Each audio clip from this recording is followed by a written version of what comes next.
Hello everyone, this is Mike Roble with another entry in our Finance Central video series. Today we're talking all things Academy budget. Hopefully by the end of this video, you'll have a better idea of how charter schools in Michigan represent their revenues and expenditures, the legal framework under which schools receive money, and important characteristics of school budgets that can foster broader understanding. Let me begin by stating that, as with almost everything that schools do, the budgeting process is described in the Michigan compiled laws, and those looking for more information would do well to start with the Uniform Budgeting and Accounting Act, and to a lesser extent the Revised School Code and the State School Aid Act. Fundamentally, every school district in Michigan is required to adopt an annual budget prior to July 1st, which represents the start of the new fiscal year. They are also required to amend that budget when, quoting from the Uniform Budgeting and Accounting Act, it becomes clear that budgeted amounts will not be sufficient to meet constraints. This means that if actual revenues or expenditures differ significantly from the budgeted amounts, the budget must be revised to reflect those changes. Now let's talk about two fundamental ways schools represent their budget: functions versus objects. Functions refers to what the budget item does, such as instruction or support services. Object refers to what the budget item is, such as salaries or supplies or equipment. Generally, it can be useful to think of functions as the big buckets and objects as the specific items within those buckets. Function-level budgets are required to be adopted by the board and posted on the school's website. Object-level budgets have less transparency requirements, but their detail may make them more useful to more involved stakeholders.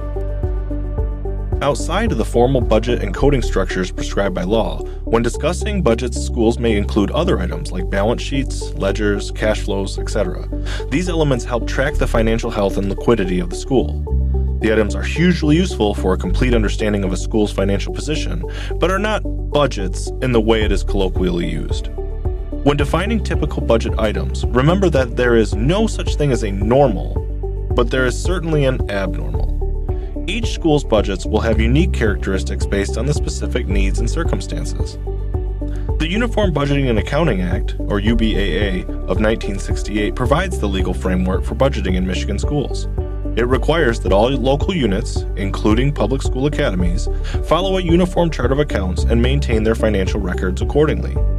The Act mandates that Chief Administrative Officer or CAO of each school district is responsible for preparing and presenting the budget to the legislative body, which in this case is the school board, and for controlling expenditures under the budget.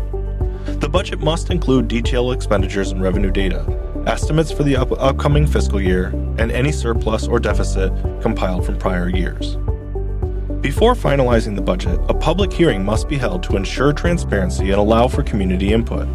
Requirements for posting and hosting the budget hearing are slightly more stringent than those associated with a more traditional open meeting, so new schools and organizations should be sure they are complying completely with applicable law before undertaking this process. The budgeting process starts with identifying the school's needs by reviewing documents such as the mission statement, strategic plan, and school improvement plan.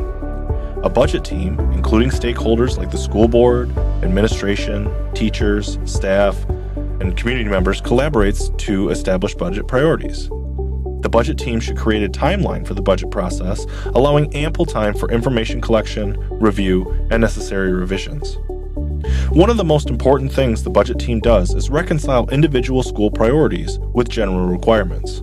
We often talk about being strategic or being true to the school's mission, but we should also point out that paying teachers, keeping the lights on, paying the rent, etc. are all fundamental pieces of what a school is and collectively represent the most significant pieces of any school's budget process.